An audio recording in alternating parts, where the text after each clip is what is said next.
All right, everybody, welcome back to your favorite cyclist YouTube channel today. What are we doing today? Well, first off, before I get started, I apologize for any background noise. It is ridiculously windy here in Reno today. If you hear kind of clanking and banging, that's the garage door because the wind is blowing that hard. And if you hear like a howling noise, that's the wind outside. I don't know how much you'll be able to hear, but it is windy. That's why I'm a hood up and my hat on and why it's cold. But anyways, today, before we get started, if you are not subscribed to my channel, make sure you head down below, hit that subscribe button. That way you don't miss any of my great videos. And if you already are subscribed, but you haven't hit that little bell icon next to that subscribe button, make sure you hit that for me. That way you get notified every time I upload so you don't miss any of the great content here. So what are we doing? Well, down here, I have Project Mongoose. All stripped down to its bare frame. So what are we doing with this frame? What are we doing with the bike today? Well, as you know, the last two videos we worked on the wheels, getting them all trued up. I think the hubs were all adjusted and everything was set on the wheels. Today, the one step before reassembling it is actually to paint this frame. We're actually gonna paint the frame and the fork here. Something basic you can do to a bike just to customize it to be your own. So that's mainly what we're gonna do. I got the frame here, forks down here, and we're at Walmart today. I found this pretty sick color. It's a satin, so pretty much a flat. It's called Lagoon. I think it'll look pretty good. Never had a bike this color before. So that's what we're gonna get doing today. We're gonna show you how to basically paint your bike in your garage. That way you can do it yourself and make it your own bike. So first things first, before we even get to the painting part, before we get to anything, if you have anything of value in your garage, that includes cars or any fancy bikes that are worth more than this bike is or more than this paint can is worth, move them, get them out of your garage, or stay away from where those bikes or where those are. As you can tell, I got the whole garage empty. My cars are all outside. I am not getting spray paint on any of those cars.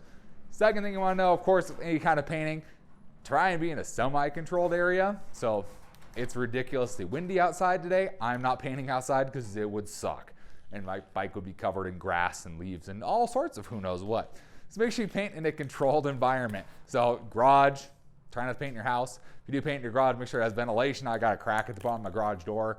This door leaks air at the top, so I do have some ventilation in here. Make sure you take some breaks as you paint too, so you don't get a little high off of the paint fumes.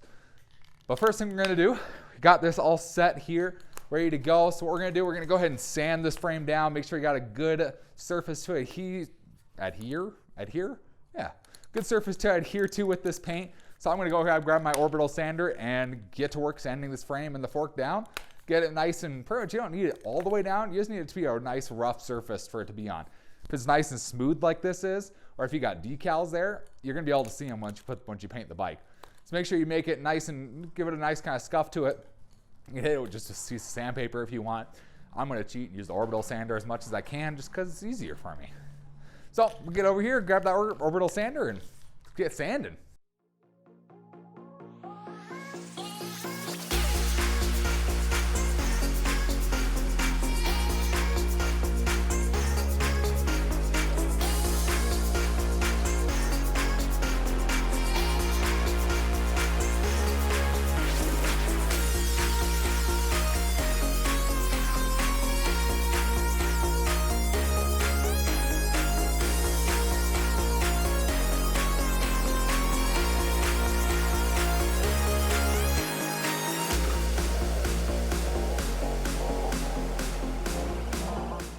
All right, so now we got the frame and the fork all sanded down. At the end, you saw me, I used some brake clean just to wipe everything down, get everything off. You can use rubbing alcohol too. Really just helps kind of clean everything up. Those are all set to get painted. So what are we gonna do to paint them? Well, the way I like to do things is actually like to hang them up. So I have some rafters in my garage, so that's where I'm gonna be hanging them up. That way I can get a good angle on everything and kind of be able to walk around and get the whole fork or the frame. Can you do it on the ground? Sure, you can do it on the ground. I did it on the ground many times, when I was in school. So you definitely can do that. However, today I'm gonna be hanging it from the rafters. So pretty much what you're gonna do, you're gonna look at things, it's like your fork here. So I have this old rope here from my Boy Scout days, and we're gonna go ahead. I looked at this. I don't plan on painting this, the crown here. The crown I'm planning on leaving black. So I don't care if something's in the way of that. But I tied this knot in this rope from which we can hang it just like that from the rafters, and I can get all around that fork, which will work great. So that's the fork. Now the frame. The frame trying to decide what exactly I want to do for that. Do have another short piece of rope here. One of the general good ones is going through the bottom bracket. It's normally pretty decent. However, I don't have that long of a piece of rope, really. I do. I'd rather not use it, though. Let's see. So that's not bad. I wonder if it'll fit through here? No, it's close, but not quite. We could do it like this. Let's see, and then tie a knot here around like where the kickstand goes. And it's not going to work very well. Let's see. We might go through the bottom bracket. I didn't really want to go through the bottom bracket, but I think that's where we're going to have to go. So I'll use my long piece of rope here. I think this is a long piece of rope. Oh yeah, okay, this is longer. We're good. Let's see. So we got our longer piece of rope here. So what we're going to do, I'm just going to thread it through the bottom bracket, just like so, and we'll end up hanging it upside down like that, up in the rafters. That way I can, you still have most of the bike you can paint. You can still paint the bottom bracket as well. It's going to have these couple little spots right here, but that should be covered by the lock ring in the bottom bracket. So I'm not too concerned about that. So we're going to get these tied up in the rafters here, and then we'll get on to the painting part, the fun part of this whole thing.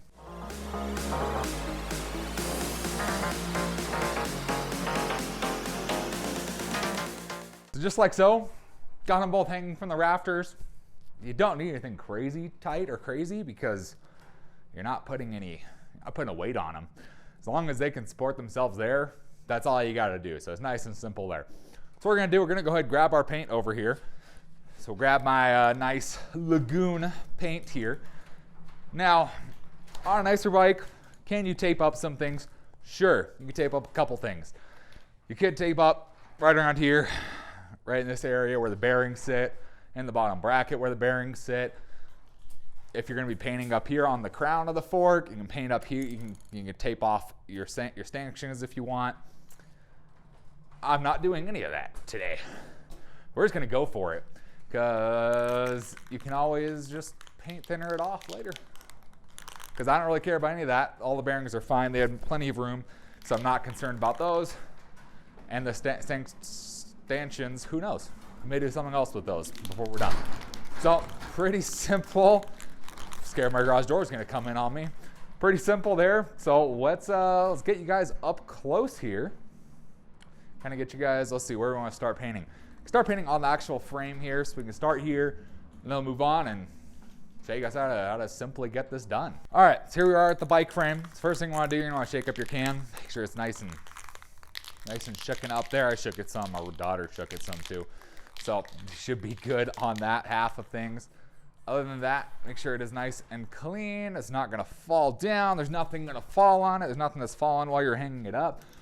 Like little rope strands everywhere. There we go. All right, so I got pretty much all set there. Let's shake this up, pull the cap off. This is one of my favorite ones. So this one here, this is actually the Rust-Oleum. It's got the 2x ultra cover, the paint and the primer all together. I like this stuff because you don't have to prime it, which is nice.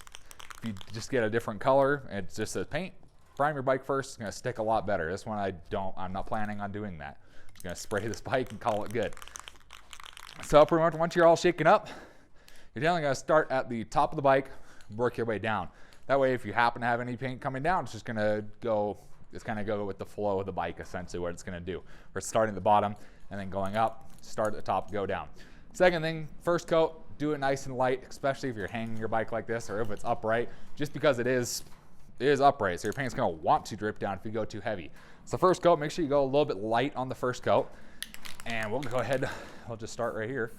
Oh yeah, oh, that's gonna look good.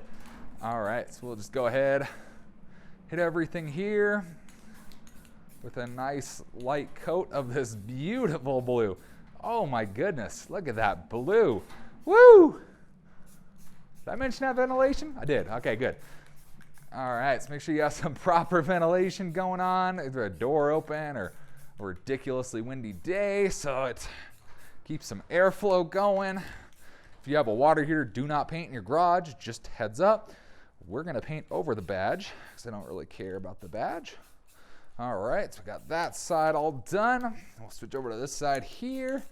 Go ahead, snap all this too. A nice coat of this tealish, bluish color. Looks freaking sick. All right.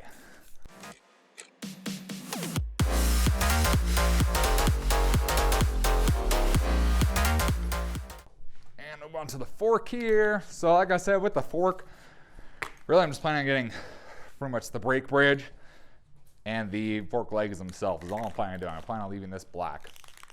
At least as of right now. We'll see. See what I think. So fork, nice and simple.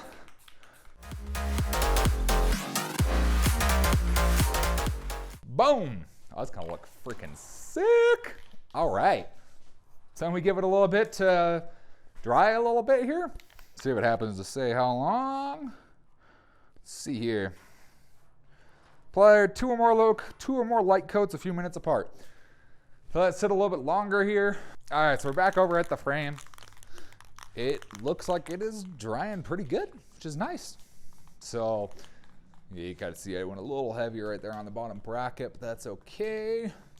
So after it says, check with your spray paint can. After a few minutes, it asks you to apply 2 or more light coats a few minutes apart. So you're just gonna keep applying light coats as you apply them. As you can tell, it still looks a little black, still. So it's gonna look a little black until you get a few coats on here. Even after the second coat, you'll most likely won't be able to see the really black there. Generally, I like to do 3 coats of color on there, and then maybe 1 coat of clear, if anything. I don't plan on doing it clear because my clear is gloss. I don't want it to be glossy. I want it to be this kind of satin color, which I think is gonna look awesome. Give the frame a second coat here, get that done, and we'll just keep moving along.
All right, so that is 3 coats. So we got these painted, 3 coats of paint on both the frame and the fork.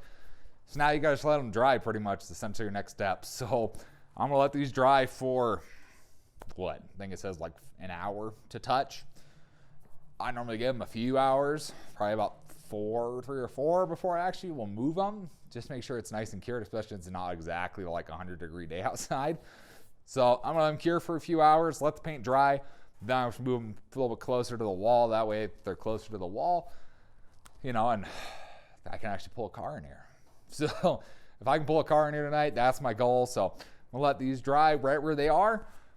That's how you paint your bike right there. I'm not going to show you the finished product yet because we got a lot more to do. This is the last thing needed before we start assembling things on the frame. Bottom bracket, headset, cranks, brakes, chain, all of that. That's what's coming next. All of that's going to happen on this bike here. So, hope you guys liked the video. Maybe you guys learned something about painting your bike. Maybe you've gained some courage to go paint it yourself in your garage.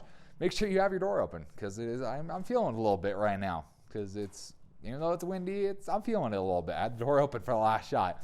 So hopefully you guys learned something from this video. If you did, please leave this video a big thumbs up. Appreciate the support. Please, if you have any questions or comments, let me know down in the comment section below. I'd be glad to answer any questions you guys have. And we'll see you on the next video. Thanks for watching today.